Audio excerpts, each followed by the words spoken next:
What are the therapeutic interventions that were needed for children during COVID lockdown and post-COVID lockdown? So currently all the kids are at home and majorly not able to go out, which is the basic quality of a kid of, going out, doing things, interacting, sports.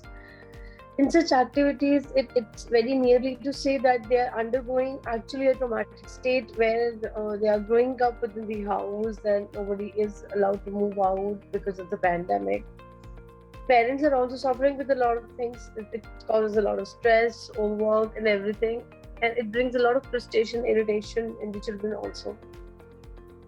Now, situation has gone a little better. Initially, in the days when the pandemic was actually hitting the country, they were actually not allowed to go out. But right now, since some of the activity have started in the states like UP, which has started sending their kids to school and the vaccination has come, the primary state of advice would always be to be teaching your kids how to be protective against COVID, how to use all the parameters, using masks, proper hand sanitizing, maintaining distance is the thing which we're supposed to tell our kids when we are sending them out, because now situation with the God grace has gone a little better. Like people have started moving out, there are things people are doing, festivities are happening, schools have opened. Thus, there is second thing which kids can do is we told a lot of parents to keep them involved at home, because we understand the parents are also very irritated being at home because there is home load, there is the workload coming from out, there is office work, there's kids. Elderly are also there at home which are stuck, they are not going out. So the kids were always told to do some activities at home which can be arts and craft, asking them to help out the household work if they are above 4 years or 5 years. But since situation is better, they are always better to tell them how to be protective about themselves and stay away from COVID and so on. Headaches were one of the major symptoms during and after COVID infection, and you specialize in headaches. Do you see headaches as being part of the long COVID manifestation? Absolutely. So as part of long COVID manifestation, actually a lot of neurological symptoms have come to the forefront. Things like brain fog has been one of the most commonly discussed. Headaches have definitely been part of it. So people are like, I'm not 100%. And I think that's been the biggest complaint that, I've recovered, otherwise I'm fit, but I'm not 100%. I'm not able to think as quick. Or I'm having this dull headache, this dull pressure-like feeling that has continued. So see, again, all of it is linked with these changes. We are still learning about COVID, and although it's been, more than 1.5 years now, and we are looking at it so closely, we still are trying to understand the changes that it's doing. And that is why it's very important that it's good the vaccines are coming out and people have to take the vaccines, even for their children. But what we do not know is the long-term effect. We're still studying it. Every day we're learning something new. What has happened in the US now in this wave has taught us that vaccination does help. It does help it does help protect people. It helps. And what is happening in children is something we're still trying to understand. Is it increasing the tendency to thicken your blood? And will they have long-term effects of that? So let us take all of precautions. But yes, as per part of long COVID, only thing I would like to say is people should not get depressed or anxious about it. They take it in their stride. They start, they go to their doctors, they work with them and start figuring out what they can do. Eating healthy, practicing yoga, deep breathing, meditation, all these things do help because they help lower your anxiety levels. That fear is what makes things worse. Again, it's a vicious cycle. So with long COVID, they have to start exercising regularly. If they will do those things, they will be able to fight it. They should not think that now I'm doomed forever. I think that is what brings more stress to people. So symptoms do happen. They usually resolve in a few months. But even if it's a little bit more prolonged, it will get better. Eventually, it will get better. The body is a beautiful thing and it has the power to fight a lot of things if you put it in the right direction. इस पूरे pandemic को जो आपने खुद monitor किया, खुद देखा, आप इसको कैसे देखते हैं? क्योंकि आप तैयार नहीं होंगे इस तरह के पेंडेमिक को लेकर, क्योंकि ये हमारे अपने तरह का पहला है हमारे देश में। तो आपने किस तरह के चैलेंजेस झेले इससे? तो अपना अनुभव बताइए। जब हम एक स्वास्थ्य के बारे में चर्चा जब करें तो हम सेंसेशनलिज्म जितना कम करें उतना लोगों को बेनिफिट होगा। कोरोना नाम नया आया है, कोरोना कैसे आया कोई नई बात नहीं। तो ये जब सब मैं देखता हूँ कोरोना कोरोना कोरोना, पैंडेमिक्स दुनिया में पहली दफा नहीं आए। एंडेमिसिटी बहुत सारी बीमारियों की है, कॉलरा की है। आज की तारीख में ट्यूबरकुलोसिस का पॉजिटिविटी रेट हिंदुस्तान में 6% है, उसकी चर्चा नहीं होती। So there is nothing sensational about corona. बीमारियां एग्जिस्ट करती हैं समाज में, सालों से एग्जिस्ट करती हैं। 100 साल पहले पैंडेमिक आया था। चैलेंज क्या है? चैलेंज है इस किस्म के चर्चे पहले होते ही नहीं है। मरीज जो डॉक्टर के पास जाता है केवल बीमारी के लिए जाता है। व्हाट आज की तारीख में जो आप जैसे बुद्धिजीवी जब हेल्थ पे डिस्कशन चर्चा करते हैं, गोष्ठी करते हैं, तो मेरी जो रिक्वेस्ट है कि जो रिक्वायरमेंट है आगे आने वाले समय में, वो है behaviour change for managing diseases. जब तक हमारा बिहेवियर नहीं चेंज होगा तब तक कोरोना आते रहेंगे। तो चर्चा होनी चाहिए कि इस बीमारी को, इस महामारी को चेंज करने के लिए जो आपने पूछा चैलेंज आया, वो सबसे बड़ा चैलेंज एक ही था। वो था जो हमारी मानसिकता थी, सोच थी। एक बड़ा सेट किस्म का सोच चल रहा है समाज में। बीमारी डॉक्टर, डॉक्टर दवाई, बीमारी कम इलाज घर पे, बीमारी ज्यादा इलाज हॉस्पिटल में। अब यहाँ क्या हुआ कि लोग डॉक्टर के पास गए, डॉक्टर ने कहा ये आप घर पे ऑब्जर्व करिए। ये एक हमारी सोच को बहुत बड़ा चैलेंज आया कि है इतनी बड़ी बीमारी, इतना बड़ा शोर और मैं घर पे इलाज करूं। ये चैलेंज था। आज भी लोग कह रहे हैं मास्क पहनिए। क्यों नहीं लोग पहन रहे? क्योंकि बिहेवियर नहीं है, एक सोच नहीं है कि मैंने बीमारी से बचना है। बीमारी आ जाएगी दवाई ले लेंगे, ज्यादा बीमारी हुई अस्पताल में जाएंगे। इस बात पे चर्चा हो कि आपने एज मेडिकल प्रोफेशनल्स एंड आप लोग एज नॉन मेडिकल प्रोफेशनल्स, आपने लोगों के बिहेवियर में क्या बदलाव देखे और कौन से ऐसे बिहेवियर थे जिन्होंने कोरोना को इलाज करने में और मुश्किलें क्रिएट की। That is the issue. Doctor साहब, एक नई टर्मिनोलॉजी आई है, कोविड डायबिटीज। ये कोविड डायबिटीज क्या है? तो सबसे पहले यह है कि डायबिटीज के लोगों को कोविड हुआ क्यों? क्योंकि डायबिटीज के मरीजों के अंदर जो है कोविड होने की जो चांसेस थे वो बहुत ज्यादा रहे। और ये देखा गया कि अगर आम पॉपुलेशन में जो कोविड की बात हुई तो उसमें मृत्यु दर 2.1 थी और डायबिटीज के लोगों में ये 7.3 थी। तो वो क्या कारण था, किस वजह से हुआ? क्योंकि सबसे पहले क्या हुआ कि जैसे ही कोविड की इन्फेक्शन हुई, कई बार ऐसे लोग जिनको कोई डायबिटीज नहीं थी और पहली बार जब अस्पताल में पहुंचे तो उनका ब्लड शुगर बहुत ज्यादा था इन्फेक्शन के साथ। तो लोगों ने सोचा कि ये किस वजह से, उससे पूछा गया, उसने कहा मुझे तो कोई डायबिटीज की हिस्ट्री नहीं है। तो बाद में उस पर बहुत काम हुआ, देखा गया कि इन लोगों में जो कोविड का वायरस था वो 2 या 3 तरीके से इन लोगों के अंदर शुगर की मात्रा को बढ़ा रहा था। एक तो ये था कि डायरेक्ट कोविड का जो वायरस था वो बीटा सेल्स के अंदर उनकी सेल्स को डिस्ट्रक्शन कर रहा था, जिससे इंसुलिन का बनना बंद हो गया। दूसरा ये है कि डायबिटीज खुद ही एक इन्फ्लेमेटरी डिजीज है। तो 2 तरह की इम्यूनिटी होती है, हम लोग कहते हैं इनेट इम्यूनिटी, एक होती है एडॉप्टिव इम्यूनिटी।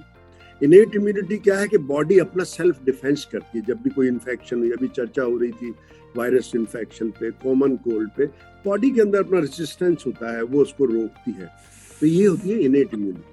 एक होती है एडॉप्टिव इम्यूनिटी, जो कि इन बीमारियों से लड़ने की क्षमता बढ़ाती है और उसको करती। कोविड की इन्फेक्शन में ये दोनों ही इम्यूनिटी बुरी तरह से गड़बड़ा गई और इसी वजह से जो है इन लोगों के अंदर बहुत ज्यादा इन्फ्लेमेटरी प्रोटीन्स बनी, जिनको हम लोग कहते हैं साइटोकाइन स्टॉर्म बना, और उससे भी इंसुलिन की कार्य क्षमता कम हुई और शुगर के लेवल्स बढ़ गए।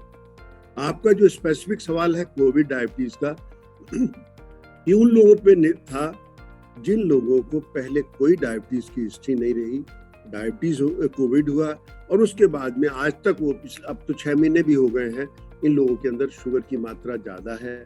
ये शुगर की दवाइयां ले रहे हैं कंट्रोल करने के लिए। कई लोग इंसुलिन पे थे बट धीरे धीरे उनकी शुगर कंट्रोल में आ रही। कितने समय तक ये रहेगा इसको कोई नहीं कह सकता, क्योंकि अभी 6 से 8 महीने हो गए हैं और इन लोगों को डायबिटीज, इसीलिए इस डायबिटीज का नाम दिया गया कोविड डायबिटीज, बिकॉज पहले नहीं थी, ड्यूरिंग इन्फेक्शन हुई है, तो इसीलिए एक नया नाम दिया गया। और खास करके इसमें यंग जो यूथ जो था ना, प्रोडक्टिव पॉपुलेशन, वो ज्यादा अफेक्टेड हुई।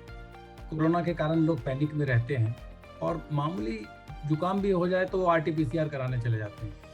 आखिर कौन सा स्टेज है कि लोगों को ये समझना चाहिए कि नहीं, ये RT-PCR कराने का वक्त है या ये RT-PCR कराने की जरूरत नहीं है? हम आजकल देख रहे हैं, हर जैसे पहले होता था, कोई भी फीवर आता था, कुछ भी होता था, नॉर्मल वायरल भी होता था, हम लोग कोरोना की तरफ सोचते थे, because it is said that in pandemic, if the symptom of pandemic is think about pandemic, यानी कि अगर कोई महामारी के टाइम में महामारी का कोई सिम्टम है तो हमें महामारी की ही बीमारी के बारे में सोचना चाहिए।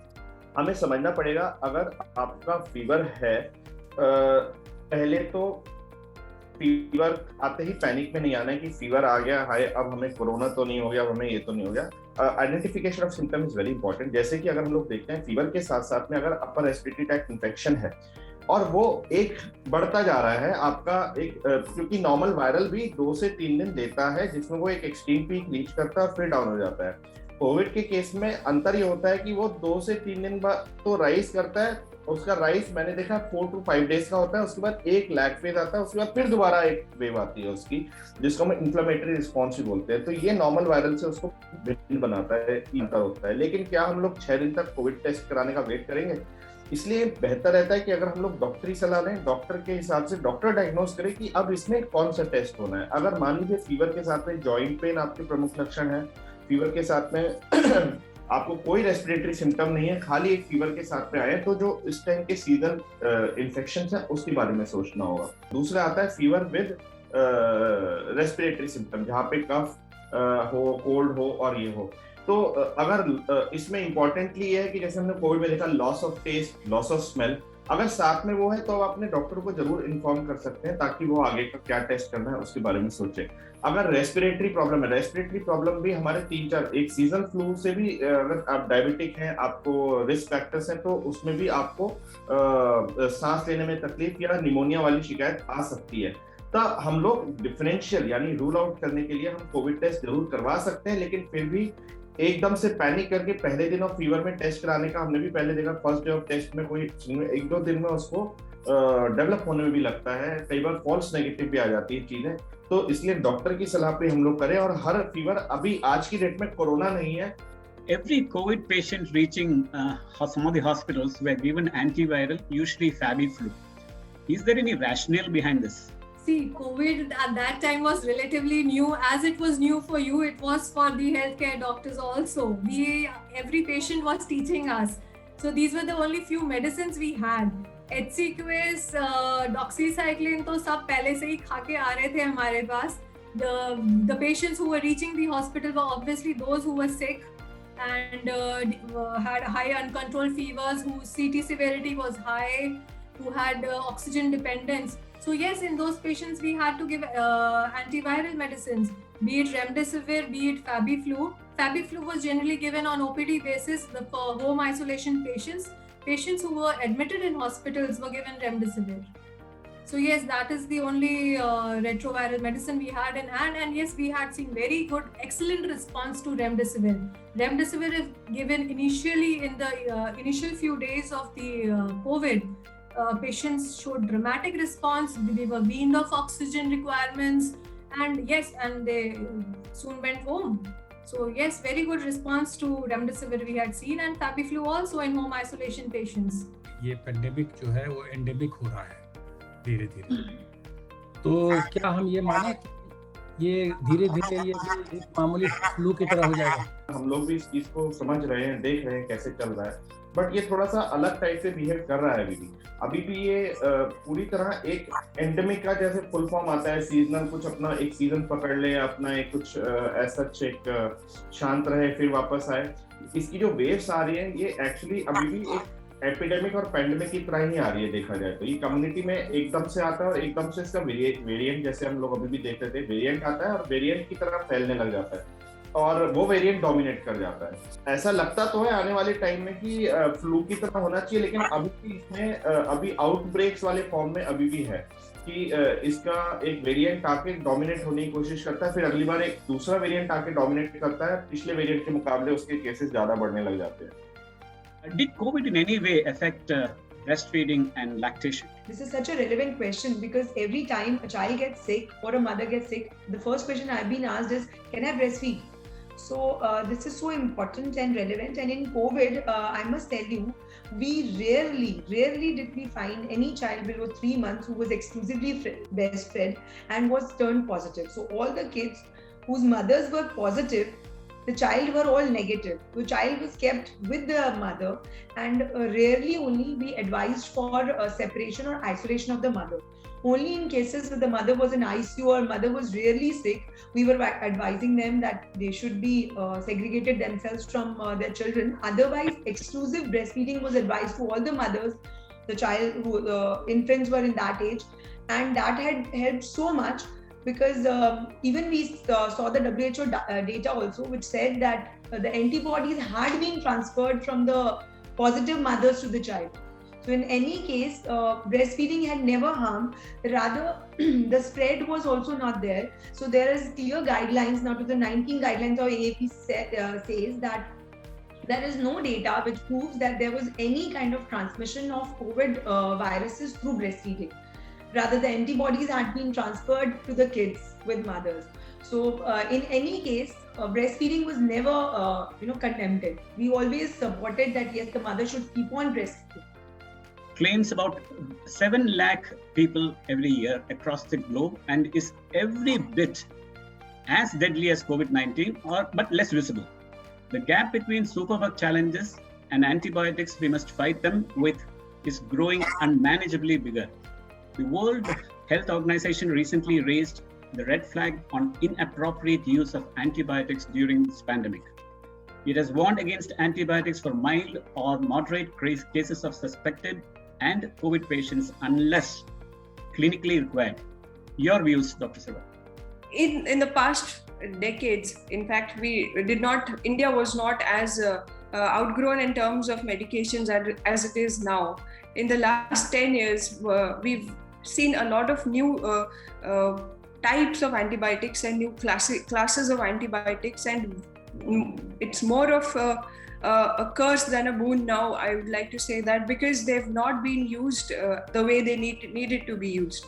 And especially now we've come across after this pandemic, and especially in COVID-19, since patients had to be hospitalized for a longer duration of time. It is always said that whenever the patient needs to be hospitalized for a longer time, especially in intensive care units or setups, we always have to cover them up with antibiotics just so that they do not catch any such hospital-acquired infections. However, lot of doctors, lot of hospitals are into a practice, and also the patients are into a practice that we right away start a patient with high-end antibiotics, and that has been a problem. And the resistance that we've seen in the last couple of years has been exponential, in the sense that we've left with very few antibiotics which can be worked in end stages of the infection, especially the multi-drug resistant infections that we see.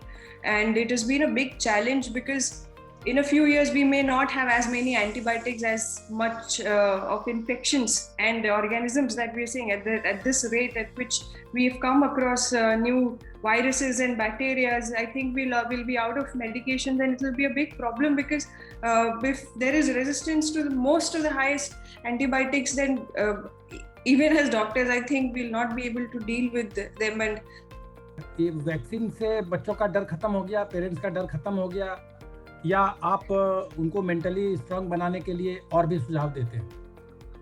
Sir, although अभी जो injection जो लगे हैं उससे देखिए हम लोग protected हो गए हैं, बट अभी भी we have to keep the three things, जैसे कि मास्क है, सोशल डिस्टेंसिंग एंड सैनिटाइजर, उसको हमारे को अभी भी यूज करना है।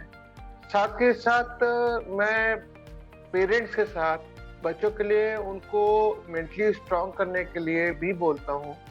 I suggest them a lot of activities, lot of therapies. अगर कोई बच्चे के साथ कोई प्रॉब्लम है तो बच्चे को लेकर के आइए, आप ही आइए, क्योंकि बच्चा जितना समझेगा उतना तो बच्चा, उससे ज्यादा हमारे को कई दफा पेरेंट्स की भी काउंसलिंग ज्यादा करनी पड़ती है, क्योंकि पेरेंट्स की लापरवाही की वजह से भी बच्चे विक्टिम बन सकते हैं। लाइक फॉर एग्जांपल, जैसे अभी आपने थोड़े पहले इलेक्ट्रॉनिक मीडिया के बारे में कहा, आजकल क्योंकि पेरेंट्स सब वर्क फ्रॉम होम कर रहे हैं, तो वो अपना कंप्यूटर टाइम ज्यादा इंक्रीज कर देते हैं बच्चों का, उसकी वजह से they are becoming a victim and they are also getting this obsession of using the computers, which should be reduced and it should be given एक particular time.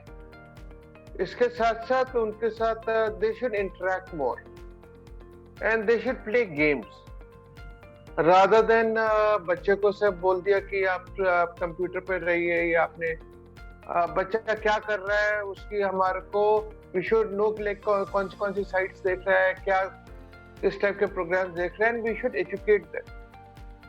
साथ के साथ we should also help the child so to become a better and a confident citizen, which should be taken from the grassroots level at the home front. Recently, I just came across a study which says that people who have recovered from COVID-19, they are reporting strange changes or patterns in their dreams. Is this correct? And there is an American study that's going on. What's happening in India? There's a lot of evolving science information on what is called variably post-COVID syndrome, long COVID, post-COVID stress syndrome, number of things. Now, as we have said, I think on a few occasions earlier, all organs get affected in the long run, so do the brain and the mind both, individually and together. And so there are symptoms of physical nature and psychological nature which may be brain-based, which may be mind-based, including the effects of economic slowdown and the social factors. But sure, in the next few months, we all need to be aware of, as citizens, as healthcare professionals particularly, to detect in our patients, and for those who have recovered from COVID infection, symptomatic or asymptomatic, to be watching for post-COVID symptoms, lethargy, lack of movement, initiative, a lot of other physical symptoms. I would say that there is some evidence already emerging that the sudden unexplained cardiac deaths that seem to happen in the post-COVID in relatively young age or middle age is possibly due to the exercise overstrain. You know, if the cardiac status is already somewhat compromised in the post-COVID state, and the person in enthusiasm pushes oneself for the previous level of exercise, that can actually contribute. And so let's be really very careful about getting back to the routine post-COVID, doing it slowly, step by step, and keeping in touch with your parameters and your physician. Covid के दौरान किसी को अगर diabetes हो गया, diagnose हो गया, तो क्या वो कभी पूरी तरह से कंप्लीटली क्योर हो सकते हैं? देखिए, दो तरह की डायबिटीज, तीन तरह की डायबिटीज हम देख रहे हैं, और इसका क्लासिफिकेशन भी हमने बनाया हुआ है एक आर्टिकल में। बट मोटे तौर से बता दें, एक तो वो लोग जो है, जैसे मैंने पहले कहा था, जो अनडायग्नोज्ड हैं पहले डायबिटीज के, और कोविड के दौरान अनकवर्ड हो गया, मतलब उन पर पता चल गया हमको कि डायबिटीज है, तो वो तो डायबिटिक शायद चलेंगे कुछ दिनों तक। और अगर वो रिसेंटली शुरू हुई है या 2 साल पहले शुरू हुई है और पता नहीं चला है, ये डिपेंड करेगा उस पर कि वो डायबिटीज जा सकती है कि नहीं जा सकती। दूसरी डायबिटीज है कि कोविड ने डायरेक्ट अटैक किया पैंक्रियास को और शुगर ऊपर कर दी, ऐसे में सीवियर डायबिटीज आती है, जिसको कहते हैं कि हाइपरग्लाइसेमिक कीटोएसिडोसिस, यानी कि शरीर में एसिड बढ़ जाता है और 400, 500, 600 शुगर की मात्रा चली जाती है। लेकिन ऐसे भी डायबिटिक लोगों में जल्दी से बेहतर हो जाते हैं, ये हमने देखा कि परमानेंट डैमेज नहीं होता, और उनका लॉन्ग टर्म फॉलोअप अभी भी हमको नहीं पता है पूरा, लेकिन जितना 6-8 हफ्ते 2-3 महीने का जो फॉलोअप हमको पता है, उसमें हमने देखा है कि वो उनकी शुगर की मात्रा काफी ठीक हो जाती है। पहले इंसुलिन पर थे, फिर ओरल ड्रग भी कम हो जाती हैं, तो शायद वो ठीक हो जाए, उनका जो अटैक हुआ है, उसे डैमेज हुआ है, वो रिपेयर हो जाए। और तीसरी तरह की डायबिटीज जो स्टीरॉयड के कारण, जो कि पहले नहीं थी डायबिटीज लेकिन स्टीरॉयड के देने से ही हुई है, वो डायबिटीज को पूरा ठीक होने की पूरी संभावना है। What's your view on the new antivirals being developed for COVID, like the newly UK approved viral drug which Merck has developed, or the oral pills currently in session? Will this somehow alter the diabetic profiles? We already have major changes in the treatment profile once a double antibody treatment came in, and that is not new. That is around 6 to 8 months back, and given in those people with high risk, that totally alters the course. 80% decrease in the mortality, so which is available in India, and it has to be given within a short period of time of COVID in those people who are at a high risk. Now the new antivirals, the Pfizer and others, and Molnupiravir, on which we have written a review article, these are under development. Some data shows that in a mild to moderate COVID, they are fairly good. But in severe COVID, whether they will be acting in the same manner as the antibody cocktail, I can't say that. And we have yet to see data of other drugs which are supposed to be extremely effective oral drug. Ritonavir, new version of ritonavir. So let's have a data of those first before we make a judgment.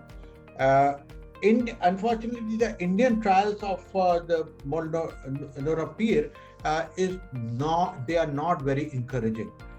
So I think we need to have more experience on these, and I'm sure one of these drugs will act in the manner that we think that it should be, and that once that comes, then that will be our first. I think it's premature to say first oral pill for curing COVID-19. I don't think that is the notion we should carry.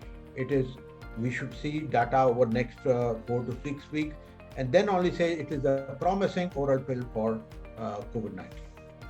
कोई बच्चा Covid से recover हुआ है तो क्या उनके फेफड़ों पर लंबे समय तक प्रभाव रहेगा? देखिए, बच्चे जो होते हैं ना, इन पे कोविड का प्रभाव थोड़ा कम होता है। उसके बहुत सारी वजह है मेडिकली। तो क्या होता है कि अगर बच्चे को नॉर्मली जो कोविड इन्फेक्शन होता है वो ज्यादातर पेट को अफेक्ट करता है, तो हमको पेट के सिम्टम्स ज्यादा मिलते हैं, चेस्ट के सिम्टम्स कम मिलते हैं। तो ज्यादातर बच्चों को अगर कोविड इन्फेक्शन हुआ भी है तो क्रॉनिक लंग इन्फेक्शन जैसा कुछ नहीं देखने को मिलता है। हाँ, पेट के इन्फेक्शंस होते हैं, और जो बच्चों में सबसे ज्यादा प्रॉब्लम देखी गई है multi system inflammatory infection diseases की, जो कि 4 से 6 हफ्ते के बाद नजर आती है। एज सच कोई लॉन्ग टर्म लंग इन्फेक्शन बच्चों में कोविड के बाद नहीं देखा गया। One of the common things that we saw was during COVID, it was the lungs that got affected first. Had a lot of cases of pneumonia and scarring of lungs.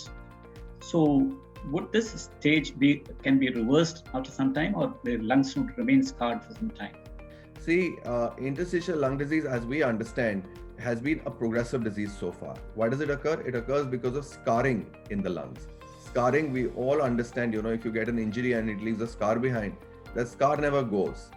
Similarly, an injury in the lungs in the form of an insult, maybe because of toxic fumes, toxic substances, or whatever it may be, once it results in fibrosis and scarring, has been found to be irreversible. However, in the case of COVID patients, what we've seen over these last 1.5 years, 2 years, is that this is a unique kind of fibrosis that is developing in COVID patients in the recovery phase, which is reversible. I have seen so many patients who are on such high flow oxygen, where we then thought that these people are bound to develop a long-term sequelae and long-term fibrosis and may not recover. But actually what we've seen is that these people have recovered and recovered dramatically. COPD patient पर Covid का क्या असर होता है? क्या वो ज्यादा vulnerable होते हैं, ज्यादा रिस्की होते हैं? देखिए, ये जो है वो उस पर निर्भर करेगा कि जो COPD की क्या स्टेज है, क्योंकि COPD can be in the early stage, mild disease, moderate disease, severe disease, very severe disease. तो अगर आप COPD की स्टेजेस में सिवियर और वेरी सिवियर डिजीज, जिसमें कि आप ये मान लीजिए 50% लंग फंक्शन पहले से ही खत्म हो चुका। जो सिवियर और वेरी सिवियर डिजीज कैटेगरीज हैं उसमें जो लंग फंक्शंस है वो ऑलमोस्ट आधे रह चुके हैं। तो आधा लंग ऑलरेडी सीओपीडी से आप ये मान लीजिए कि डैमेज हो चुका है। अब ऐसे में बॉडी का रिजर्व तो नहीं है, क्योंकि हमें रूटीन फंक्शन सर्वाइवल के लिए कम से कम 50 से 60% लंग फंक्शन तो चाहिए रूटीन के लिए। और फिर जब हम फिजिकल एक्टिविटी करते हैं, हम चलते हैं, हम भागते हैं या हाई लेवल फिजिकल एक्टिविटी करते हैं, तो हम वो रिजर्व यूज करते हैं। जैसे आप फुटबॉल खेलते हैं, हॉकी खेलते हैं या कोई भी हैवी फिजिकल एक्टिविटी अगर आप करेंगे तो आपको वो जो आपका लंग का रिजर्व है वो चाहिए। तो इसमें क्या होता है कि जैसे क्रॉनिक डिजीज की वजह से वो आपका there is an encroachment on your lung reserve, तो आपके लंग फंक्शन ऑलरेडी 50% है, तो आप बेयरली सर्वाइव कर रहे हैं टू इस लंग फंक्शन। और इस स्टेज पे कोई भी नई बीमारी जो एक्यूटली या क्रॉनिकली, अभी कोविड है तो वो एक्यूटली जो आपके लंग फंक्शन को एकदम बहुत कम कर दे, जो 50% है उससे एकदम आप 30% पे आ जाएंगे। तो 20% लंग फंक्शन फॉल अगर एक नॉर्मल पर्सन में करेंगे तो वो 100 से 80% में आएगा, लेकिन ये पेशेंट 50 से 30 पे जाएगा, जो कि सर्वाइवल के लिए कंपैटिबल ही नहीं है। ये कोविड के दौरान और वैसे भी हमने देखा है कि लोग डाइटिशियन बन जाते हैं खुद, और काढ़ा पियो, इम्यूनिटी ठीक होगा, एक्टिवेट होगा, और गर्म पानी पियो, कोई प्रॉब्लम नहीं होगा। कई बार ये हमें काढ़ा वगैरह इससे नुकसान भी होता है, तो आपका क्या सुझाव है इस बारे में?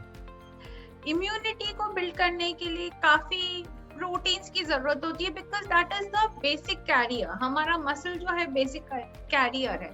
जो काढ़ा है, जो हम होम या ट्रेडिशनल सारे स्पाइसेस यूज करते हैं, these are all right to a certain limit, but ज्यादा लेने से भी बहुत नुकसान हुआ है। जैसे लोगों ने जिंजर का ज्यादा इस्तेमाल किया है या गिलोय का ज्यादा इस्तेमाल किया, all of these have also gone and जो हमारा इंटेस्टिनल लाइनिंग है इसको डैमेज किया है।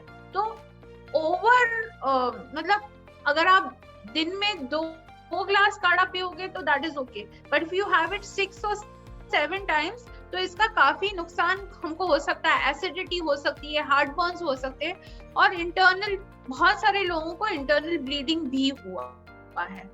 तो don't overdo one thing. I think balance maintain करना जरूरी है। जब हम इम्यूनिटी के बारे में बात कर रहे हैं, it's not only the spices, हमारे जो नट्स है जैसे बादाम है, अखरोट है, ये सारे एंटी इंफ्लेमेटरी फूड्स है, तो इसको भी काफी लेना है। एंटीऑक्सीडेंट फूड्स जैसे ईट योर रेनबो, सारे कलर्ड फ्रूट्स एंड वेजिटेबल्स है, इसको भरपूर लेना है।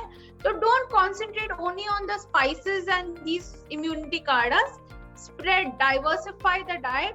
ये बहुत इम्पोर्टेंट चीज है। What's your take on the booster dose? And when particularly WHO recently gave a statement of booster dose is like a scandal, which was quite alarming the way they put it forward. And there are so many conflicting statements. We recently had Dr. Fauci said that booster dose is must for all, as the effect of the initial vaccination would be fading now. So what is your take amongst all the confusion? So there are 3 aspects. One is booster. That means you give a third dose after the primary schedule is completed. Second concept is additional dose. That means those individuals who do not develop adequate immune response, and you give one additional third dose. These are 2 different things. The second dimension is what is the epidemiology of natural infection in India. And Sanjay, I am sure he's very happy when I say this, that there is a huge number of people who are naturally infected. So with this, what is happening in Israel, what is happening in USA or Europe is not important. It's a good information, but ultimately we have to take a decision based on our own reality. As I said, vaccine shortage, vaccine requirement is not there. And that is why WHO has made that comment that it's a scandal. I mean, there are 2 types of immunity, antibodies, and there is invisible immunity, which is called T-cell immunity. And that immunity is, nobody talks about that. So we are again going to come up with a comprehensive policy in next couple of weeks, along with pediatric policy, where there is what are we going to do about additional doses, what are we going to do about boosters, and then the whole issue of pediatric. Here I would like to point out one very important point. For last 4 days, we are all worried about this Omicron, and which is B1.1.529, where more than 70 mutations have occurred simultaneously in the same virus. Now, this particular virus, will it respond to the traditional vaccines? Whether it requires an additional vaccine or whether it requires a different vaccine, nobody knows about it. And this will come up. So that is why these strong words like scandal is being used, because every time, it means every 6 months, are we going to give vaccines to everybody? So these are larger issues. There are a lot of gaps in the scientific evidence, and as the evidence develops, the whole philosophy of Indian policy making is our people should be protected in the best possible manner. Recent trend, what is showing is that number of cases have come down from 400,000 plus cases on 7th May. It has come down to around 7,000 to 10,000 cases in last 1 week or so. So I think if we follow corona appropriate behavior, get both the currently available, both the doses of the currently available vaccine, that's the best policy. आपके हिसाब से दुनिया भर में सबसे अच्छा, सबसे बेहतर वैक्सीन कौन सा है ओमिक्रॉन को ध्यान में रख के, और खास करके भारत के संदर्भ में? डेल्टा आने के बाद सारी वैक्सीन की एफिकेसी बहुत ही कम हुई है। मेजॉरिटी ऑफ वैक्सीन जो है स्पाइक प्रोटीन के अगेंस्ट एंटीबॉडीज बनाती है। जितने म्यूटेशंस हो रहे हैं स्पाइक प्रोटीन में हो रहे हैं, चाहे ओमिक्रॉन का हो, इसके पहले डेल्टा का हो, डेल्टा के पहले बीटा हो, अल्फा हो, सबके जो है आपके जो है स्पाइक प्रोटीन में ये जितने बना रहे हैं ओरिजिनल वुहान स्ट्रेन के अगेंस्ट स्पाइक प्रोटीन के अगेंस्ट एंटीबॉडीज बना रहे थे। इसलिए चांसेस हैं थ्योरेटिकली भी, अगर मैं कहूँ जो ऑब्जर्वेशन है वह तो है ही, कि अगर स्पेसिफिक एंटीबॉडीज हैं अगेंस्ट स्पाइक प्रोटीन और आपका स्पाइक प्रोटीन कंप्लीटली चेंज हो गया है, न्यू स्पाइक प्रोटीन बन गया, तो शायद वह उसको आइडेंटिफाई नहीं कर पाएगा। और जो वैक्सीन अगर सेलुलर इम्यूनिटी नहीं डेवलप करता है, सिर्फ ह्यूमरल इम्यूनिटी रहता है, जिस तरीके का इन्फेक्शन हो रहा है, ब्रेक थ्रू इन्फेक्शन भी हो रहे हैं, सीवियरिटी भी हो रही है, तो देख के लग रहा है, और जिस तरीके से खुद सारी फार्मास्यूटिकल कंपनी ने कहा है कि 6 महीने बाद इम्यून जो है वेन हो रहा है, कम हो रहा है, इसलिए जो है बूस्टर डोज देने की जरूरत है। दैट मीन्स सेलुलर इम्यूनिटी नहीं कर रहे हैं। तो थ्योरेटिकली मैं कहूँ ओमिक्रॉन के अगेंस्ट अगर हिंदुस्तान की कोवैक्सीन या चाइना की जो वैक्सीन है वह जो है, जो भी होल वेरिएंट है, पूरे वायरस को जो किल करके दे रहे हैं, थ्योरेटिकली बेटर करने की संभावना है। बट हमें इसके लिए इंतजार करना पड़ेगा। मैं कॉन्फिडेंस के साथ नहीं कर सकता कि करेगा ही, अभी वेट करना पड़ेगा और एविडेंस आने की जरूरत होगी। एक पिल्स की बात हो रही है। फाइजर ने दावा किया है कि अगर डायग्नोसिस के 3 दिन के अंदर ये पिल दिया जाए तो मरीजों को फायदा होता है। आपका क्या ओपिनियन? अगर कोई माइल्ड केसेस है, मेजॉरिटी माइल्ड केसेस हैं, तो फायदा तो अपने आप बिना कुछ दिए हुए भी होता है। तो अब जब तक कंप्लीट एविडेंस ना हो, क्लिनिकल ट्रायल्स एविडेंस ना हो, विदाउट क्लिनिकल ट्रायल एविडेंस को हम एटलीस्ट मॉडर्न मेडिसिन में एविडेंस नहीं मानते हैं। अभी उन्होंने इसके पहले भी 2 ड्रग की थी, उसके पहले रेमडेसिविर भी आई हुई थी, बहुत से ड्रग्स कोविड के टाइम में आए, और अगर देखा जाए तो बड़े कम एंटीवायरल ड्रग जो इफेक्टिव है। जैसे HIV के लिए हम एंटीवायरल ड्रग, एंटीरिट्रोवायरल थेरेपी हम करते हैं, इफेक्टिव है, कंप्लीट क्योर नहीं होता बट वायरल सप्रेशन करता है। हेपेटाइटिस C के लिए हम जो है ऑलमोस्ट क्योर कर देते हैं। तो अदरवाइज ज्यादातर वायरल डिजीज के लिए हमें इवन इंक्लूडिंग कॉमन कोल्ड, जो कि अगेन कोरोना वायरस ही है, ग्रुप का है, उसी फैमिली का है, हमारे पास कोई ऐसा ट्रीटमेंट नहीं है जो वायरस पे इफेक्ट डालता है। तो अभी जो है और एविडेंसेस आने चाहिए, इतना जल्दी जो है नहीं कहा सकता। और स्पेशली कोविड के टाइम में जहाँ सिर्फ जो है फार्मास्यूटिकल कंपनी जो है जिस तरीके से जो है माहौल बना रही है, वह जो है कमर्शियल इंटरेस्ट ज्यादा लगता है अभी, अनटिल अनलेस पूरा एविडेंस वो शेयर न करें, और स्पेशली क्लिनिकल ट्रायल के पास। मॉडर्न मेडिसिन की हम हमेशा एविडेंस बेस्ड मेडिसिन कहते हैं, और हमें वही प्रैक्टिस करनी चाहिए, क्विकरी नहीं करनी चाहिए। The new threat has galvanized vaccine developers and public health officials. what direction should they be pushing? Should it be a booster dose or a Omicron specific vaccine, or probably a bolder option of universal coronavirus vaccines that would aim to protect against every mutant of SARS as well as other coronaviruses that nature might throw up at humans in the future? Probably a vaccine booster based on a hybrid spike sequences of SARS-CoV and SARS-related viruses. When you say a pan-coronavirus vaccine, which could be a kind of universal coronavirus vaccine, do we need that? Yes, we actually need a vaccine which can help us not only to fight against the ongoing variants, but also capable of providing us a protection against any future variant which we do not know that what level of mutations and where all those mutations may appear. But of course that is a work in progress. So for the moment, any such thing in a very limited time frame when we are seeing this new variant Omicron may not be a practical possibility.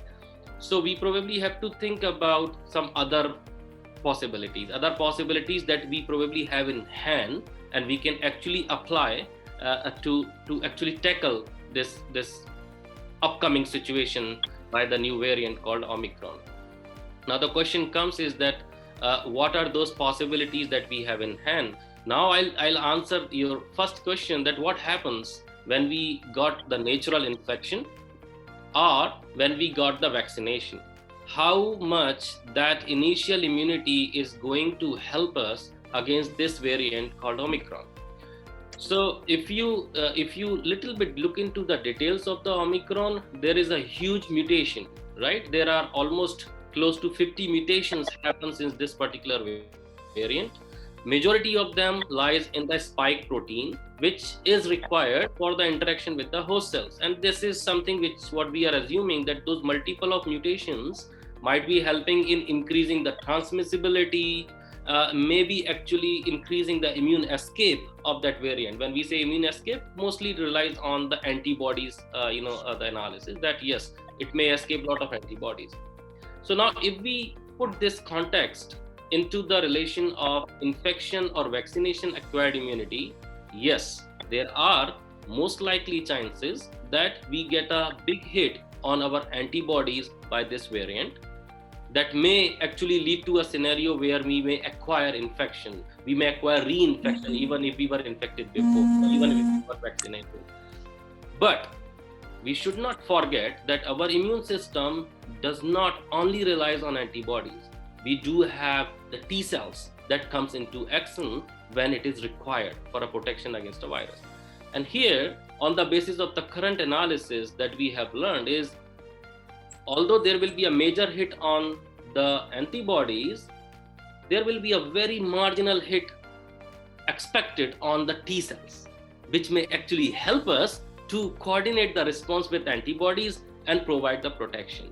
So the possibilities are, we may have good T cells that we have acquired from vaccination, previous infection, or previous infection plus vaccination, that will control the virus at the very early stage, control the Omicron at a very early stage of infection. So we may not get into the severity of the disease, but we may still have the infection. So that is something which is from what we have right now. Now answering your last question, do we need a booster? I think that is quite a lot of debatable aspect, which we are seeing that in a lot of the discussions are going on right now to decide whether we need a booster or not. Epidemiologists and other community medicine experts have said actually there is no need for a third dose, whether you call it a booster or third dose vaccine, because Indian data is different from what is presented in the Europe, because Indians have more natural and acquired immunity. So there is a viewpoint that a third dose is not needed if you are basing your data on the Western literature available. So what's your viewpoint on this? Actually speaking, frankly, especially for this virus, nobody knows its behavior. Now, today only we were discussing on a TV that why Europe, which was so vaccinated fully, that there are countries where in fact 100% vaccinated, why they had. So probably the new variant Omicron, we really don't know how much it will evade the vaccination, because if you have a clear proof that you have vaccinated a population, but that population still had other variants, so we really don't know. But yes, one thing is definitely by the history and the science that vaccination protects in a way that it's not only antibodies, there are T cells, there are other parameters for immunity, unknown immunity, but vaccination does protect. So if first dose we have given, second dose we have given, and on that the sero survey done in this country shows that our huge population is already exposed to this virus. So you have an immunity by the infection, whether asymptomatic or symptomatic. So you have immunity by the infection, and you have immunity by the vaccine, by the 2 doses. Probably this hybrid immunity itself is very strong, because it has been, in fact, my own friend from Kochi, he has published in one of the leading medical journal that this hybrid immunity will protect you. Probably you may not need. So this final answer has not come. There are a lot of these studies are going on. Like people say, even suppose for a health worker, if I am going 10th January, which vaccine I should take? Whether I should take the same vaccine which I have been given or other vaccine, that answer is also not there. This answer is actually not there whether you require a booster dose or not.